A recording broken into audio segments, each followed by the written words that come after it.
जो गुफ्तगू का सिलसिला है वो लेकर आए हैं। क्या पाकिस्तान और भारत के बीच इस कोविड-19 के ज़माने में कोई पोटेंशियल वार का ख़तरा है? जिस तरह की ख़बरें बन रही हैं, गिलगित-बल्तिस्तान की बात हो, कश्मीर की बात हो, होना तो ये चाहिए था कि कोविड-19 के इस कॉन्टेक्स्ट में चीज़ें कूल डाउन होती, मगर वो हीट अप हो रही हैं।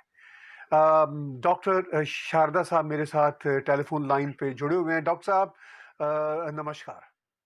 बहुत बहुत धन्यवाद कि जो रियल प्रॉब्लम्स है उनसे अटेंशन डाइवर्ट कैसे की जाए लोगों की। ये शुरू से ही रहा है, ये नहीं है कि आज के जमाने में ये काम हो रहा है। सम और दी अदर मैं जब ये खबरें पढ़ता हूँ गिलगित की, जी, और आर्मी मूवमेंट की, और इस तरीके से वहां पर चाइना का थोड़ा बहुत आर्मी का आगे बढ़ना और उस इलाके में अपना थोड़ा सा असर दिखाने की कोशिश करना, तो मुझे लगता है कि चाइना के दिमाग में भी कहीं ना कहीं ये बात है कि अब हिंदुस्तान को काफी ज्यादा कोविड-19 की वजह से धक्का लगा है, इकोनॉमिक धक्का लगा है। तो क्यों ना इस का फायदा उठाया जाए और कहीं ना कहीं पाकिस्तान को उकसाकर या पाकिस्तान की एस्टेब्लिशमेंट को उकसाकर जी इनको आपस में झगड़े में रखा जाए, ताकि हिंदुस्तान जो सोचता है कि मैं इकोनॉमिकली ऊपर उठने की कोशिश करूंगा कोविड-19 के बाद, उसको ना उठने दिया जाए। अच्छा, वो एक ही तरीके से हो सकता है कि अगर झड़पें जो है वो पाकिस्तान और इंडिया के बीच में बढ़े और वो कहीं ना कहीं एक छोटी सी वार का रूप भी ले ले। तो मेरा अपना ये मानना है कि जहां पाकिस्तान जो है शायद वो इतना तैयार ना हो, लेकिन उनको जो उकसाने वाली ताकतें हैं, जिसमें से मैं समझता हूँ सबसे बड़ी ताकत जो है वो चाइना ही है। वो जो उकसाने वाली है, चाइना खुद तो आगे नहीं आना चाहता, लेकिन वो कोशिश ये करता है कि मैं अगले की कंधे पर रख के बंदूक चलाऊं। उनकी इस वक्त जो हालत है चाइना की अपनी, उन्होंने जिस तरीके से इस महामारी को दुनिया में जी फैलाने में बहुत बड़ा रोल प्ले किया, डायरेक्ट रोल मैं तो कहता हूँ उनका है इसमें, क्योंकि जब उनको पता चला था वो टाइम था कि वो दुनिया को बता देते। लेकिन आज ये दुनिया जो है, मैं एक एस्टिमेट पढ़ रहा था ताहिर साहब जी। कि जो डिप्रेशन हुआ था 2930 का, उसका इफेक्ट जहां अमेरिका पर हुआ था वहां पर सिर्फ आधे आधे कंट्रीज में हुआ था वर्ल्ड में, सिर्फ आधे कंट्रीज में। जी, जी। फिर उसके बाद 2007 का और 8 का जो इफेक्ट हुआ वो तकरीबन 80% कंट्रीज में हुआ। लेकिन ये जो कोरोना वायरस का इफेक्ट है, ये तकरीबन सारे वर्ल्ड के ऊपर है। इतना बड़ा जो इफेक्ट है, इसके पीछे सबसे पहले तो ये जानना बहुत जरूरी है कि कौन जिम्मेवार है। That's number one. बड़े बड़े कंट्रीज लगे हुए हैं कि हम इंक्वायरियां कर रहे हैं, ट्रम्प साहब भी कहते हैं हम इंक्वायरियां कर रहे हैं। मैं उसी टॉपिक पे आना चाहता हूँ। जी, मैं जी। थोड़ी सी बैकग्राउंड दे रहा हूँ कि ये पोटेंशियल वार क्यों हो सकती है। राइट। हाँ जी। तो मैं ये बैकग्राउंड इसलिए दे रहा हूँ कि मैं ये महसूस करता हूँ कि ये जो कोरोना वायरस है, इसके पीछे अगर दुनिया इकट्ठी हो जाए तो मेरा ख्याल है कि चाइना को सबक सिखा सकते हैं। लेकिन ऐसा हो नहीं रहा। आज भी दुनिया, including America, western countries, Europe, they are dependent upon मतलब गुड्स फ्रॉम चाइना। हाँ, लेकिन वो आज कह तो भी रहे हैं डॉक्टर साहब कि हम अपनी डिपेंडेंसी ख़त्म करेंगे, लेकिन ये भी नेचुरल है कि एक वक़्त तो लगेगा। नहीं नहीं, डिपेंडेंसी खत्म करने के लिए देखिए क्या होता है, आप इसकी देख लीजिए।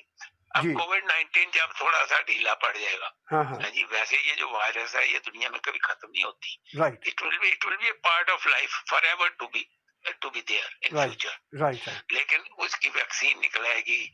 जैसे फ्लू से 40-50 लाख रोज मरते हैं, हर साल आदमी मरते हैं, ऐसे ही जी इस वायरस से भी लोग मरा करेंगे। लेकिन वैक्सीन निकल आएगी, वो उतने अंदाज से उस तरीके से इफेक्ट उसका नहीं होगा जिस तरीके से इफेक्ट आज हम देख रहे हैं। लेकिन क्यों ये जो सब कुछ हुआ है, इसके पीछे चाइना का हाथ जो है, और पाकिस्तान के साथ जो इस वक्त उसकी दोस्ती आगे बढ़ रही है, उसका राज क्या है? उसका राज जो मैं समझता हूँ, जहाँ तक उन्होंने यूरोप, अमेरिका और वेस्टर्न कंट्रीज को नुकसान पहुंचाना था, वो तो काफी नुकसान उन्होंने पहुंचा दिया। अब उनको अपने, आप ये देखिए कि उनको अपने एशियन कंटिनेंट में एक ही कंट्री नजर आता था जो कि उनके मुकाबले में खड़ा हो सकता है। ये तो बात आप मानते हैं। जी, जी।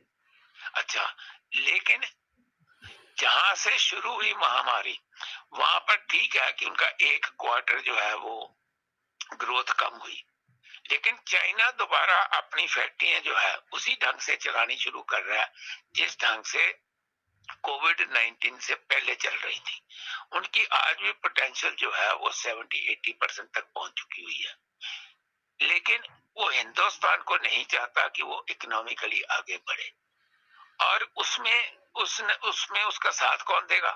सिवाय चाइना के और तो कोई देगा नहीं। मतलब सॉरी नहीं, पाकिस्तान सॉरी, के। क्या पाकिस्तान के और जी, तो कोई जी। देगा नहीं। लेकिन तो डॉक्टर साहब देखिए, मैं यहाँ हाँ, पे कुछ बातें और भी ऐड करना चाहता हूँ। ठीक है हाँ, कि श्योर। चाइना उस रीजन में चाहेगा कि हिंदुस्तान से आगे रहे, मगर वो हिंदुस्तान के साथ लेन-देन, कारोबार भी करना चाहेगा क्योंकि उसकी मंडी हिंदुस्तान के साथ जुड़ी हुई है। और हिंदुस्तान की भी ये ख्वाहिश होगी कि अगर चाइना थोड़ा-सा माइल्ड रहे, तो उसका भी चाइना से, चूँकि एक तो हमसाए हैं, एक ही रीजन में हैं, बहुत बड़ी पॉपुलेशंस के कंट्री हैं। अच्छा, जब पाकिस्तान की बात होती है, तो पाकिस्तान को अगर चाइना प्रोवोक करता है, तो चाइना पर हमें ये भी देखना है कि इस वक़्त बहरहाल इंटरनेशनल प्रेशर है, ठीक है? इंटरनेशनल कम्युनिटीज़ कोई बहुत कुछ अभी नहीं कर रही। असल में जब हम चाइना की बात करते हैं, कम्युनिस्ट पार्टी ऑफ चाइना है, तो वो जो सीसीपी है, चाइनाज़ कम्युनिस्ट पार्टी, उस पर एक तो इंटरनेशनल प्रेशर है, दूसरा डॉक्टर साहब ये भी एक रियलिटी है कि पाकिस्तान खुद चाइना के चुंगल से अगर अंदर की कहानी सुनना चाहते हैं, तो आज भी बाहर आना चाहता है, चूंकि चाइना पाकिस्तान को निगल जाएगा, पाकिस्तान को इनगल्फ कर जाएगा। ये एक रियलिटी है। अच्छा, अब चाइना के कहने पर अगर पाकिस्तान इंस्टिगेट होता है, जो मेरा ख्याल है चाइना के कहने पर कम है, उसका अपना, डॉक्टर साहब हमें ये भी देखना है एस्पेक्ट कि 72 ईयर्स से जो उसने कश्मीर का एक रेटरिक चलाया, उससे खुद पाकिस्तान का बाहर निकलना मुश्किल है। वैसे तो अगर वो पाकिस्तान उससे बाहर निकल आए, तो पाकिस्तान का बहुत भला है इसमें।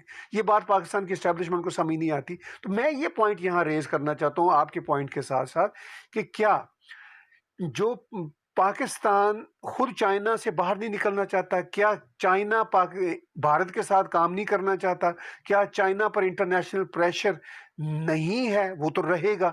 इस सारी सूरत हाल में जब आज हम बातचीत बॉर्डर हीटअप की दोबारा सुन रहे हैं, पाकिस्तान और भारत के बीच गिलगित बल्तिस्तान की बात होने लगी है, पाकिस्तान एडमिनिस्ट्रेड कश्मीर की बात होने लगी है, तो ये सारी बहुत सारी बातें आप इनको कैसे देखते हैं? नहीं, देखिए, आपने बहुत बढ़िया बात की कि अच्छा जी, हिंदुस्तान और चाइना के जो है वो अपने व्यापारी संबंध भी हैं और वो चाहेंगे कि हमारे संबंध बने रहें। देखिए, जब हिंदुस्तान की इकोनॉमी जो है डाउन, जो है काफी जा चुकी है इस वक्त, और डाउन अगर चली गई, तो चाइना को उससे फायदा ही फायदा होना है, क्योंकि हिंदुस्तान की डिपेंडेंसी चाइना के ऊपर ज्यादा बढ़ जाएगी। वेस्टर्न वर्ल्ड को हिंदुस्तान का सपोर्ट करने के लिए और उन कंट्रियों को बड़ा टाइम अभी लगना है। वेस्टर्न कंट्रीज हैव सफर्ड मोर। जिनकी इकोनॉमी ज्यादा होती है वो ज्यादा सफर करते हैं, जिनकी इकोनॉमी कम होती है वो कम सफर करते हैं। आज सारा यूरोप जो है वो बहुत सफर कर रहा है, आज अमेरिका जो है वो बहुत सफर कर रहा है। जो मर्जी सदर ट्रम्प साहब कहते रहे कि नहीं जी नहीं, हम तो इसको 2 महीने में वापस ले आएंगे। आज का रिकॉर्ड है कि कभी भी 2007-8 तो दूर नहीं था ना, वो तो अभी की बात है, जी। इसी सेंचुरी की बात है। 4 साल लगे थे उनको उस लेवल पर पहुंचने पर जिस लेवल से वो नीचे आने शुरू हुए थे।